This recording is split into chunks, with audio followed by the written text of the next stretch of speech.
Well, hey everybody, and welcome to The Conversation. I want to say thank you so much for tuning into the episode today, and our prayer is that something that you hear today would bless you, encourage you, equip you in some way. This podcast is brought to you by Capital Community Church.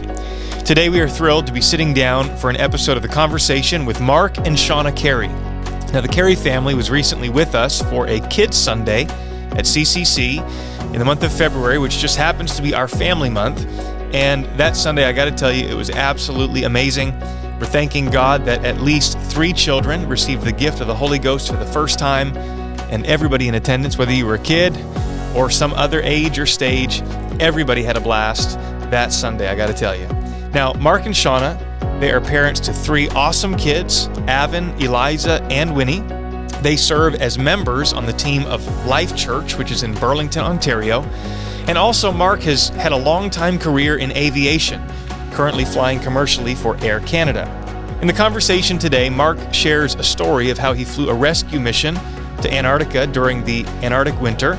They both share a little bit about their philosophy on kids ministry, and Shawna shares about an exciting initiative that she has launched that blesses ministry, particularly ministry wives in her region. And so we're very excited to bring you the content today. Again, we do pray that something you hear today will be a blessing to you. And without further delay, enjoy the conversation. Well, we're so glad that everybody is joining us today. Thanks for joining the conversation. And I want to say special thanks to Mark and Shawna for being on the podcast. They have been with us for a kids ministry weekend. As we are recording this, it's Saturday, the day before Sunday, and we're looking forward to tomorrow. Right. When this is released, not exactly sure when that will be, but we'll have already gone through Sunday. No doubt it was a phenomenal day. We're looking forward to it from this vantage point. But before we talk about kids ministry, before we talk about anything else, I want to give you guys the chance to just greet our audience and say hello. And if you want to give us just a brief synopsis of you, your family, and let people know what you guys are all about. Well, hello, everyone. My name is Mark Cary, and my wife, Shawna. And we come from Burlington, Ontario. And we're just so excited and thrilled to be here this weekend with Pastor Matt, Pastor Jack, and their teams for Kids Sunday. Shawna and I have been married for 11 years now and have been predominantly in the Burlington area. And again, we're just really excited to be here. Sure. You want to chime in, talk about family? And ditto. We are so honored for this opportunity to be here in this fabulous church with these wonderful, incredible people that are just doing ministry and the kingdom in a beautiful way. So, and we love that we can bring our kids along to be a part of this. We have 3 beautiful children. Aven is 9, Eliza is 6, and Winnie is 5. And they're just so excited to be here as part of this as well. Well, we're very grateful that you're here and that you've taken the time. And getting to know your kids has been fun. And in fact, they're all downstairs. My kids, your kids are all playing Lego right now. So now the theme of the Kids Sunday was SOAR. It is SOAR, totally leaning into aviation, pilots, planes, which is appropriate. You are a pilot. You fly for Air Canada, correct? That's correct, yes. So just, I'm curious, for the sake of the audience, talk about briefly your passion for flying and your career. Well, Matt, my passion for flying started at a very young age. I was a little boy, and my father was an airline pilot as well. So I grew up being exposed to the environment. And I have known aviation all my life, and it has always been a passion of mine. I've known ever since I was young that is really all I wanted to do. So from that sense, I knew I was going to become a pilot one day. And, I've been flying now for 30 plus years and had a lot of great experiences along the way. Wow. So part of the catalyst that we wanted to do this conversation, beyond talking about kids ministry, was that you have a really interesting story from way back in 2001. Right. At the time, you were not flying commercially for Air Canada. No. But you can describe the setting. But you flew one of the, well, it was the first, and I'll let you tell the story, the first flight, you say it, there's like an official way to say this. It was the first winter landing at the South Pole during an Antarctic winter. There you go. And it was on a rescue mission, and I just think it would be really interesting to capture that story, talk about how dangerous it was and all of that. Go ahead. Well, it started in 2001, the early part of 2001, and I had been to Antarctica a handful of times before this trip, but only in the summertime. So I was familiar with the terrain, the environment, and really what was required to take an airplane down to Antarctica in extremely, inhospitable environments. And so as 2001 began, the summer season was really coming to a close, and typically all the airplanes that have flown down in Antarctica during the summer season would leave and go back to their respective countries. And so predominantly the type of work that takes place down there is scientific research. So most countries that are a part of the Antarctic Treaty would have a base, and as support for that base, they would often have aircraft that were chartered to support their Antarctic missions. And I was happening to fly for the Italian Antarctic program, and I had done that for a few years prior. So I had the experience, but in the beginning of 2001, as all of these aircraft are leaving Antarctica, the winter crew is basically getting set up and settled as they spend the next 7 months of their life in complete isolation at the very bottom of the world. And we're talking thousands and thousands of miles away from anybody. And no sunlight for basically the entire duration. No sunlight. So the Antarctic winter, they're looking at 6 to 7 months of 24 hours a day Wild. Darkness, with temperatures, getting down to minus 75, minus 80 degrees. Centigrade. Yeah, that would be in excess of 100 degrees Fahrenheit. Okay. Yeah. I don't always do the correlation, the translation in my mind well. So talk about what happened next. There was somebody that basically needed to be airlifted out of there in an emergency, and you were the guy they tagged to do that, correct? Correct. So as the winter team was in place, the early part of the winter, the only physician of a group of about 50 people that remain at the South Pole developed pancreatitis. And so the Americans who control the operations at the South Pole, they figured that it would be beneficial to have that doctor removed and replaced with somebody else, another doctor. And so they began to put a plan into place, which was a very extensive plan requiring the U.S. military. And, as the days and weeks passed, the temperatures at the South Pole got to the point where the U.S. military aircraft that would be capable of doing an operation like that became incapable, in the sense that the temperatures became too cold for the aircraft to operate in, because they would rely on various things like hydraulics to power the flight control systems of the aircraft, and those are temperature limited. Our aircraft that I was flying at that time didn't have a temperature limitation on it, and so the company I was working for was on a ready standby.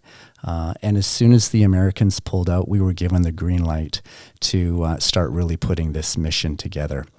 We took 2 aircraft all the way to a British base on the peninsula of Antarctica called Rothera, and from Rothera we staged the final leg into the South Pole. It was a 1,452 nautical mile journey, 10 hours one way in a little ski-equipped aircraft. There were 4 crew members on board. There was myself and the other pilot. We had a flight engineer and the replacement doctor, and it was 10 hours from Rothera to the South Pole. So just to kind of drive that home, you're already in Antarctica. Correct. And 10 hours just to get to the center of Antarctica. Correct. You don't even really realize how big that mass is down there. Antarctica is the size of, when you think about it, the size of the United States and Mexico combined. So it's quite a large landmass covered in ice and snow. So mission accomplished. Obviously, you're Here today. Here today. No major complications in the mission, was there? I wouldn't say there were no major complications. There were a few hiccups along the way that got our attention. Absolutely. Yep. Including, you said, and you're going to mention this tomorrow, you step out of the plane and snot freezes in your nose. Literally. Probably the biggest complication, I would guess. The biggest complication. You know what? Once I got past that hurdle, everything was downhill from there. That's awesome. Yeah. Well, kind of a neat story. And Pastor brought it up because at the time you were kind of connected to the church in St. John, where the Lehmans and the Woodwards were both attending at the time and leading in leadership. So he said, we need to capture that story. It's just a cool story. So you know what? I love sharing the story. It's a fascinating story. And, and I like to use that as a personal testimony. I think God was orchestrating things and putting me in a certain place at a certain time in my life in a certain situation. And now I get the benefit of sharing that with other fellow Christians. Yep, that's awesome. And Shawna, you said there's probably a Guinness World Record There is. in that mission somewhere that it's just not registered, but you'd like to. It's just not. Yeah, you have to do a little bit of back work to make it happen, but it is because it was the first ever landing at the South Pole. Have they even done it again since then? They have. Since that first one in 2001, this particular company has been back to the South Pole to do other rescues. And I think they're maybe up to about 3 or 4 now. But that was the first groundbreaking But rescue. only ever in a rescue setting, right? Because there's no other need really to go. Right. To put yourself in that danger. Yeah, during the winter months, they just kind of, like you said, they hunker in the bunker, they settle in for the winter. Yeah. So let's transition to ministry. We'll get to kids ministry. You guys are part of a thriving church in Burlington, Ontario, under the leadership of Steve and Sherry O'Donnell, great friends of this church and just great leaders, great people. Talk about the church there and your role and how you serve in that church there. So Shawna and I, we serve on the senior leadership team at Life Church with Pastor Steve and Sister Sherry, who are absolutely top-notch leaders. And so our role at Life Church is we head the connection team. So when somebody walks through the doors of Life Church for the very first time, they are going to come into contact with either myself, my wife, or somebody from our team. And our objective, our goal is to make sure that their experience at Life Church is an absolutely incredible experience, because we really want to retain that guest. We want them to come back a second, a third, a fourth time. And ultimately, at the end of the day, we want them to develop a relationship with God. Right. So it's not kids ministry particularly that. No, actually not at all, really. I mean, I serve in Sunday school, but it's not like our main thing. It's actually a running joke at our church. Mark is known, like if you walk through at the doors, he's the first face you're going to see. And it's a constant tease of he is always telling everyone, you're awesome. Is that what you say? Amazing. I can't Pastor remember. Matt. Yeah. You're amazing. Amazing. So now everybody walks in and you're like, you're amazing. That's awesome. That's amazing. Yeah, it's amazing. It is just so amazing. Mark really loves people, and he does such a great job being that kind of front man and making people feel welcome, and it makes all the difference, right? Mm-hmm. And when we get a lot of feedback from Life Church and people coming, it's always how welcoming and how friendly everyone is. Well, you're the tip of that spear, it sounds like. So you're obviously here to lean in on a Kids Sunday and coordinate and lead that for us. So given the fact that that's not your wheelhouse necessarily at your home church, I'm sure that the audience and even I am interested to kind of hear the story of how kids ministry has become at least one of the focuses of your life and ministry. And Shawna, maybe just talk about kids ministry generally for you guys, how this has come about, kind of traveling to a few churches and partnering with them, your philosophy on kids ministry. Let's just start unpacking that topic. Okay. So while Mark was off rescuing pilots in the South Pole, I was living in, I like to tease, in the middle of Nowhereville, Northern Ireland, where my parents are missionaries. And my dad moved us there when I was 14 from Central Florida, so Disney World in my backyard. And then he moved us there, and it was a massive transition, and I'm a very creative individual. I like to say that when I was there, cardboard became my best friend, because we're missionaries, so there's not a lot of funds. and I would just collect all the cardboard and I would make my backdrops. And Sunday school became my outlet. It became my avenue. It became the place where I could put my creativity to place. I think there's a beautiful place for creatives in the ministry, besides just children's ministry. But that was the one that I got my foot in the door, using those gifts and talents and passions that I have. And so in that some degree isolation there in Ireland, children's ministry allowed me to find myself and come alive. And so I would also, the people in Northern Ireland, they're beautiful people, but in a church setting, they're very reserved and it's a place you respect. If you're going to act crazy, you don't do that in the church. And I wanted to kind of shake things up, and my dad, being the goofball that he is as well, he let me have one Sunday every now and again. And eventually we got to the place actually where I was taking it over once a month. And I would just come in and bring the fun, not just for the kids. I believed it could be a service where we laugh and we're goofy and we're silly, all ages, from the youngest to the oldest. Coming from Disney World, or from Florida and Disney World so close, I had a passion for the way that they had done things. I think back in the day when they were great, they did things really well. And Walt Disney's philosophy was he wanted a place where parents and children could do something together. And so I wanted to kind of mimic that in a church setting and say, we could have a service every now and again where we come down to their level and we're fun, but it's not just them. We get to engage in it as well. So I took my passion for acting. I took my passion for creativity, costume design, set design, all of those things, and I got to pour it into that avenue. And then how we got here now, so Mark came along, we got married, and children's ministry kind of went on the back burner for a while. And then COVID hit, and we started making videos for our church online for Sunday school, as a lot of churches were doing at that time. And people seemed to like them. We were having fun. Our whole family was a part of it. And so it just kind of grew from there that after having put it kind of on the back burner, and then marriage and children and all of this stuff, and God just kind of brought that whole thing full circle to where we are now. Yeah. So, it came from that maybe season of isolation, and then during COVID, it kind of blossomed at your local church. But you've also been doing a little bit, some churches in Ontario, which we got into that, and we wanted to bring you down to the East Coast. So when you're approaching a kids' Sunday or a kids' service or whatever, like the one you're going to be a part of tomorrow, how do you really flesh that out from the moment that you take it? I'm just kind of interested in your process, and maybe somebody else that's listening that maybe is responsible for kids ministry or maybe puts together kids services.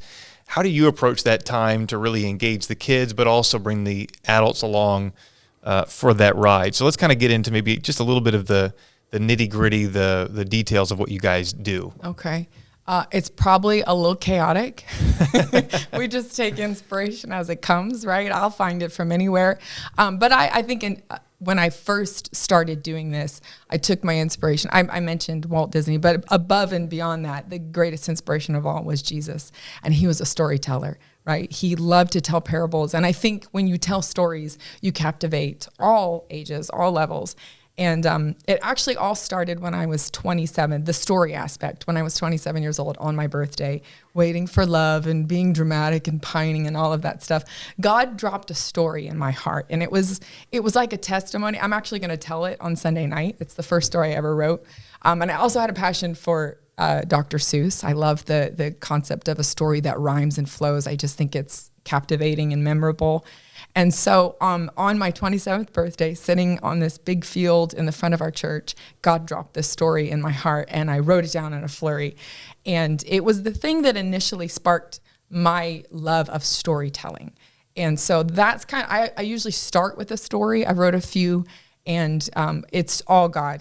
I literally feel like he just downloads it in my spirit. So I think to unpack how we approach it, I do it in connection with who I am, my personality. And I think that's all anybody can do. And ministry, when you're doing ministry, children, any aspect where God would use you, it has to flow from who you are. And if it does that, it's authentic and it's real. And you don't have to be afraid if it's maybe a little different or a little odd, or people won't get it, because they will. They'll grasp it, right? And so I kind of approach it from me being me, and then letting God just flow through that. And not being afraid to have fun. Yeah. This audience may not know is just below us in our green room, there's this giant storm dress that looks like it lights up, and I haven't seen it yet, lit up and in function, but I'm looking forward to tomorrow to see it. I do know that there's an airplane flying contest from the balcony at some point. Absolutely. So, embracing some of those fun elements, and that really pulls them in. Yeah. Let your hair down a little bit, like don't take yourself too serious. Come in and have a little fun. And I think there's room for that in the church every now and again, to just show that we are real, we're goofy, we're fun, laughter doth good like a medicine. Sure. Right. All of that concept of just, we are creative beings who created by a creative God. I mean, he made some weird looking creatures and amazing things across the planet. So I feel like we can embrace that as well. And yeah, I have a skirt that lights up. I have several skirts that light up. I just like to have fun, and I like to almost maybe a little bit of shock. So they're like, whoa, you'll remember what was said because she wore a crazy skirt that lit up. And if I can add something to Please. that, we'll bring elements of video media to a service where our family is involved. So we've taken the time to basically tell a story in short video clips, and over the course of a service we will put those segments of video in to continue telling a story.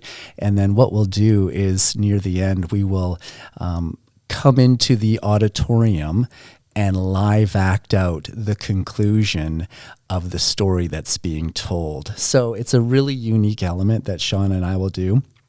It always goes a little bit different every single time, because we don't practice these things 24/7. So, we just really work off each other, and obviously we work off the anointing and the power and the Spirit of God as he really flows through us to connect with kids. So we'll add those elements.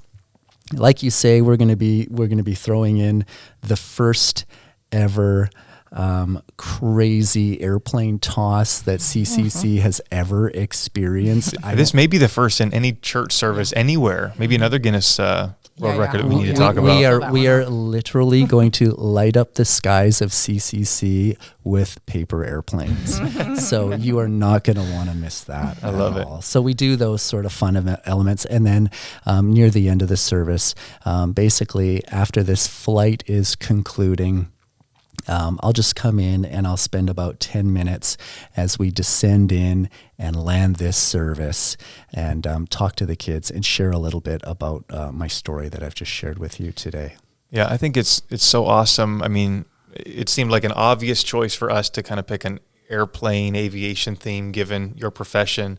You guys have totally just leaned in and embraced this, which is amazing.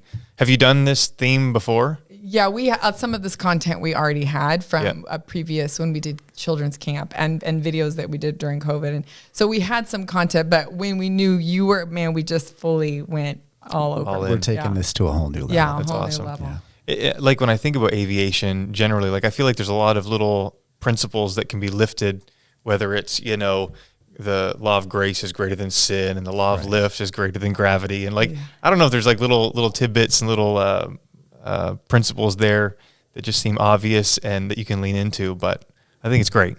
Yeah. In short, it's great. And we're excited. We're so grateful that you guys are here. We've been going for 22 minutes. We'll land this plane. We'll at least start our descent. We've talked about your story to, is it Antarctica? I'm not saying that right, am I? You're saying that just, Pastor Matt, you're amazing. I felt like you were adding the hard C in there. Antarctica. That might be my West Coast accent. Maybe so. And we talked a little bit about kids ministry. We were having lunch yesterday, and if you wouldn't mind, you were talking about an initiative that you've started in the Ontario district, which was a great we had a great conversation about it at the dinner table, based on a book called The Genesis Process. Yeah. And it's just something that's kind of opened up for you in this season. And I was wondering if you'd mind just kind of sharing what that's all about and how it's been ministering to, at this present time, ministry wives. So I know we're kind of jumping tracks here to a whole other topic, but I know it's a passion of yours right now, Shawna. I'd love to hear you talk about it for a bit. Yeah, we clearly wear a lot of hats. We just, just before we get into that, I just think it's so important to use all of the parts that who you are, the things that you're interested in, and they could be from aviation to children's ministry to mental health. And so the concept of the Genesis process, actually, it ties in because it's about the health of the whole family, which I think is the work of the kingdom. It's what we do as a church. And so long story short, my pastor's wife and I, we had been in prayer believing that God was going to give us something. And I know there's a lot of programs out there that people use for recovery. So it's basically a recovery group. But I use it for everybody. I think everybody could benefit from a session of therapy. But this is a type of group therapy, and I use that very loosely just to give it some context. But it's a place where we talk about our habits and hang-ups, things that we've picked up through our lives that now cause us to behave in ways that we wish we didn't. And what's problematic sometimes in the church is that we come in and we get rid of the typical things. We don't do those things that we used to. Sometimes we traded them for something that seemed a little more socially acceptable behaviors. But they're just as harmful and they're just as hurtful, and they're not everything God would have you to be. And so God brought this book along for us. There's some other churches in the States that are using it. And I started running it in my church. And then as my pastor's wife and I were talking, we said, couldn't we get this out to other churches? And we thought a good way to start that would be to have the conversation with the leadership. So I run a group with pastors' wives, mainly in Ontario right now, very small. I keep the group very small and intimate so that we can have real conversations talking about real things. And my goal is then, hopefully, it's not a requirement, but it's a goal that you would then take it to your church and you would start one, and that we could start to really generate the conversation around mental health, emotional health, and developing ourselves, being in the game, being doers of the word and not just hearers. And what sets this book aside from a lot of others is that every week we do something called a risk.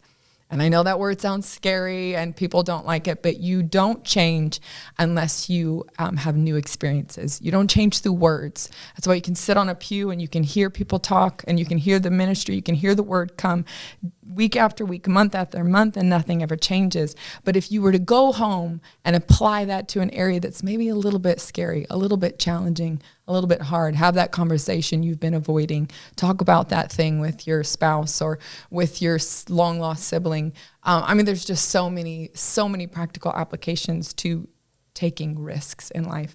And they don't have to be scary. I've had people who had never taken care of themselves. They'd never take a day for themselves. So they had to go and go to the spa and treat themselves. I've had people had to have very serious conversations with someone that they'd been putting off, in their childhood or their family. So it's about looking at your life, going, where am I being held back? Where am I not growing and developing, and why?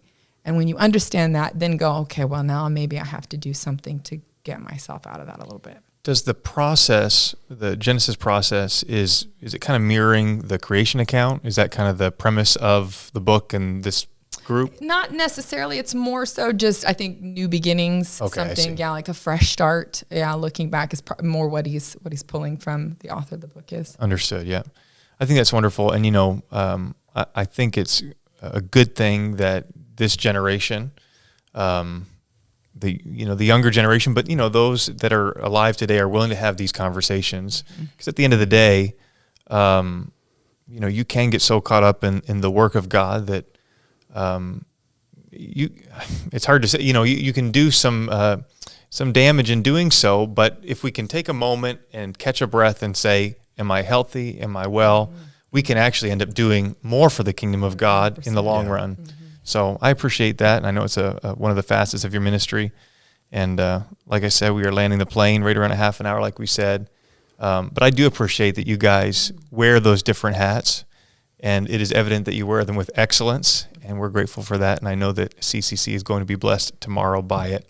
I don't know if there's any last words that you want to say before we sign off and turn off the seatbelt sign.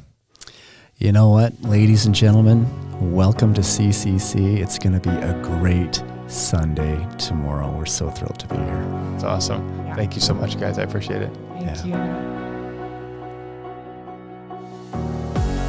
Thanks again for tuning in to The Conversation.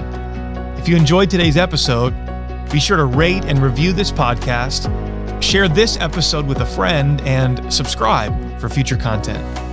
This podcast is produced by Capital Community Church in Fredericton, New Brunswick. If you're in the area, we would love to have you for one of our weekly services. For service times and more information, please check out capitalcommunity.ca. We look forward to seeing you again next month on The Conversation.